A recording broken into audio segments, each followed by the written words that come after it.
High Faim ভাইয়া। ফাইম ভাইয়া, রিক্সা খুঁজে পাচ্ছি না, একটা প্রোগ্রাম আছে তো, লেট হয়ে যাচ্ছে।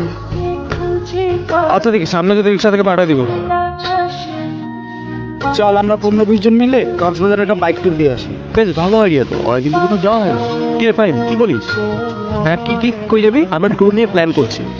চল কক্সবাজার যাই, ভালো লাগবে। ওকে তুই কি জিজ্ঞাসা করছিস? ও এক লেডি মেকারের প্রেমে পড়ে ফেসবুকে ছবি দিয়ে তোলপাড় করে। আরে আবার বল, কি পেয়েছিস? কি সব যাতা যে কথাবার্তা বলবো, একটা মেয়ের ছবি আমি পিছন থেকে তুলছি, সামনের চেহারাটা দেখার চান্সও কোথায় বুঝে পাবো? দেখ ওর এখন আবার সামনের ছবিও লাগবে। আচ্ছা বাদ দে। আচ্ছা যাই হোক বাদ দে, চোট করি না ফুচকা তোর মুড়িটা দেখছিস, ভালো কথা বললেও দোষ। ফাইম ভাইয়া, সেদিন কিন্তু রিক্সা পেতে দেরি হয়ে গিয়েছিল, প্রোগ্রাম পুরোটাই মিস করেছিল। আপনি তো ওই পথ দিয়ে যান, একটু নামিয়ে দিলে কি হতো?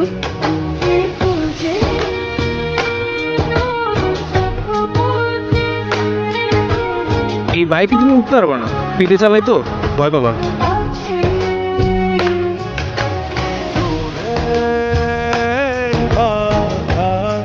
ফাইম ভাইয়া, তুমি এখানে কি করো? আমার বান্ধবীর বাসায় একটা কাজে আসছে। আচ্ছা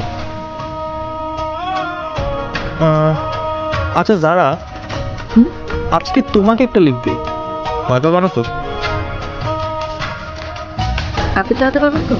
না কেন চালাবো তাই বলুন। তুমি চালাবা। ওকে, আমি চালাচ্ছি, নাম।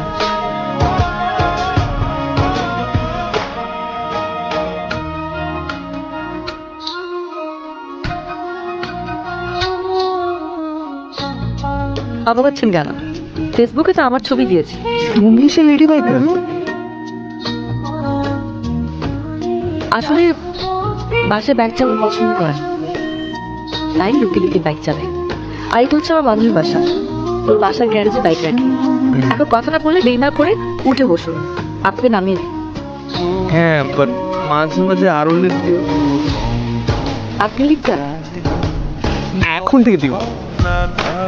দেখা যাচ্ছে।